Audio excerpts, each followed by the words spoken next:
Hello students, आज हम करने जा रहे हैं 10th क्लास की एक्सरसाइज 4 पॉइंट का first part. This is a very very important question, very very important. और एक 100% श्योर है कि आपके एग्जाम में ये क्वेश्चन तो पक्का ऐसा आपको आएगा ही आएगा। ठीक है, तो आज हम करने जा रहे हैं सम क्या है हमारे पास, find the roots of the given equation. Equation कौन सी है? X square minus 3x minus 10 equal to 0। ठीक है, इसके अगर हमने रूट फाइंड करने हैं तो हम कौन सा मेथड अप्लाई करेंगे? Discriminate method. उसका सबसे पहले अपने फॉर्मूला देखो, क्या है डिस्क्रिमिनेट मेथड का formula? d equal to minus B plus minus under root B square minus 4ac upon 2a। सबसे पहले तो इस मेथड अप्लाई करने के लिए इसमें आपको कौन कौन सा चीज दिख रही है, कौन कौन से वेरिएबल दिख रहे हैं? एक तो a दिख रही है, एक b दिख रही है और एक c। और a b c हम किस में से फाइंड करेंगे? दिस इक्वेशन में से।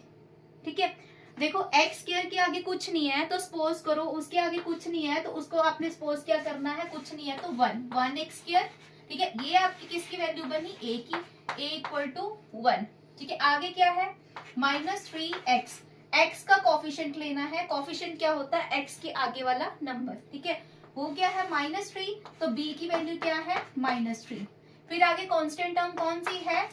मैक्सिमम बच्चे यहाँ पे गलती करते हैं कि c की वैल्यू अकेले 10 लेते हैं। 10 की जगह हमने क्या लेनी है? आगे वाला साइन जरूर देखना। अगर प्लस है तो आप कोई बात नहीं, छोड़ सकते हो, पर अगर माइनस है तो -2 इंक्लूड करना है। तो c की वैल्यू क्या है इस पे? -10।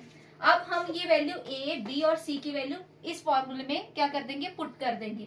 और हमने इसमें से रूट किसके निकालने? x के। फिर हम d की जगह हम क्या चेंज कर देंगे? इसमें क्या लिखेंगे? x, क्योंकि हम किसके रूट निकाल रहे हैं? x के रूट निकाल रहे हैं। ठीक है, तो क्या है? x इक्वल टू, देखो बच्चे b है, b की वैल्यू कितनी है? -3। तो ये माइनस वैसे रहेगा, b की वैल्यू -3 पुट करेंगे। आगे क्या पड़ा है? Plus minus under root b का स्क्वायर। b की वैल्यू कितनी है? -3। तो -3 का क्या होगा? स्क्वायर होगा। आगे क्या पड़ा है? माइनस, आगे 4 मल्टीप्लाई a की वैल्यू कितनी है? देखो 1। तो a की वैल्यू 1 पुट की। c की वैल्यू कितनी है? तो c की वैल्यू क्या है? -10। तो मैंने यहाँ पुट की -10। अगर आपको कंफ्यूजन हो रही है तो ऐसे ब्रैकेट डाल सकते हो। ठीक है, अपॉन में क्या है? 2। a की वैल्यू कितनी है? a की वैल्यू है, ये देखो 2 लिखा। a की वैल्यू 1, मैंने 1 लिखा।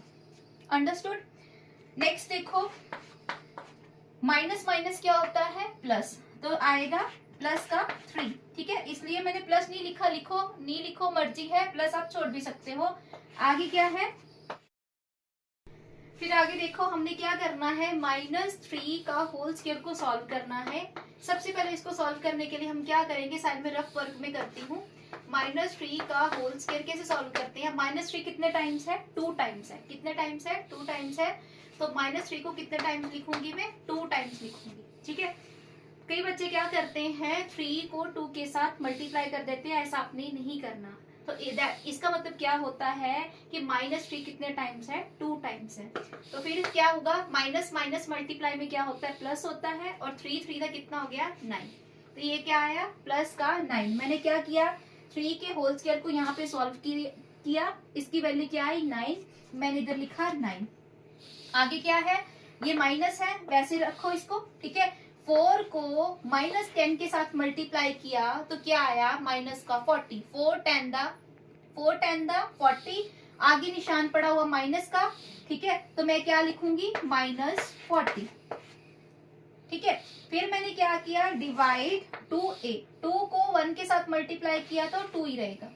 फिर आगे क्या करना है? x इक्वल टू वैसे ही लिख लेना है, मैंने कुछ नहीं किया। मैं ये सॉल्व कर रही हूँ। माइनस माइनस क्या होता है? प्लस। 9 plus 40 upon 2। मैंने कुछ नहीं किया इस स्टेप में। माइनस माइनस क्या कर दिया? प्लस कर दिया और कुछ नहीं किया। ठीक है, 40 प्लस 9 कितना होता है? 49। तो मैंने इधर लिख रही हूँ आपको। ठीक है, 3 प्लस माइनस यहाँ पर कितना लिखूंगी? 49 डिवाइड 2। अब हमने क्या करना है? 49 का क्या निकालना, स्क्वायर रूट निकालना। तो स्क्वायर रूट निकालने के लिए मैं क्या करूंगी, 49, ठीक है, 2 के टेबल पे 49 तो नहीं आता, ना 3 के आता है, ना 4, ना 5, ना 6, किस पे आता है, 7 पे।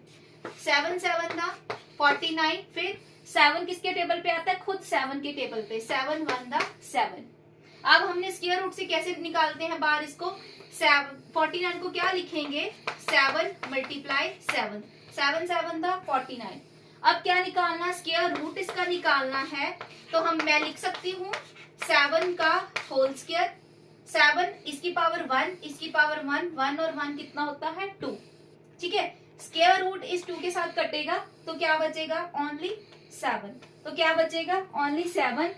मैंने क्या किया, 3 वैसे लिखा, ये वाला 3 वैसे ही है, प्लस माइनस वैसे ही है, 49 की जगह मैं क्या लिखूंगी, 7।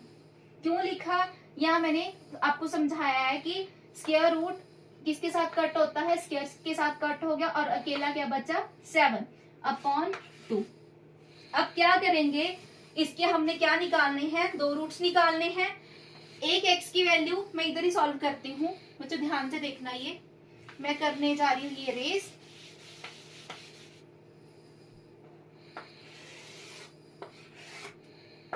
देखो, एक x की वैल्यू हमने क्या लेनी है, प्लस का मतलब ऊपर वाला प्लस लेंगे, 3 प्लस आगे क्या पड़ा है, 7/2। नेक्स्ट वैल्यू क्या लेंगे, पहले इसको सॉल्व कर लेते हैं फिर नेक्स्ट समझाऊंगी। 7 और 3 कितना होता है, 10/2। 2 के टेबल पे 10 कहाँ पे आता है, 5 पे। तो x की वैल्यू फर्स्ट रूट क्या निकल के आया, 5। फर्स्ट रूट क्या निकला, 5। सेकंड देखो, मैंने x की वैल्यू नीचे वाली लेनी, पहले मैंने ऊपर वाला प्लस लिया था, अब मैं नीचे वाला माइनस लूंगी। तो क्या रखूंगी, x = 3, ये वाला नीचे वाला माइनस 7/2। तो x की वैल्यू, ठीक है। अब क्या है, बड़ा कौन सा अक्षर है, 7 है, ठीक है। 7 में से 3 माइनस करूंगी तो क्या आएगा, माइनस का 4/2, और 2 के टेबल पे 4 कहाँ पे आता है, 2 पे। तो x की वैल्यू कितनी आई, -2। एक आपका रूट क्या निकला, x की वैल्यू 5, और सेकंड रूट क्या निकला, x की वैल्यू -2। तो आपका इस इक्वेशन को आपने इस तरीके से सॉल्व करना है। इस इक्वेशन के 2 रूट आए, एक की वैल्यू x = 5 आई और नेक्स्ट की x = -2 आया। This is a very very important question for 10th class students, ठीक है। For exam point of view के लिए तो वेरी वेरी इंपॉर्टेंट है, इसको जरूर करके जाना। ओके, बाय बाय गाइस, मिलते हैं नेक्स्ट वीडियो में।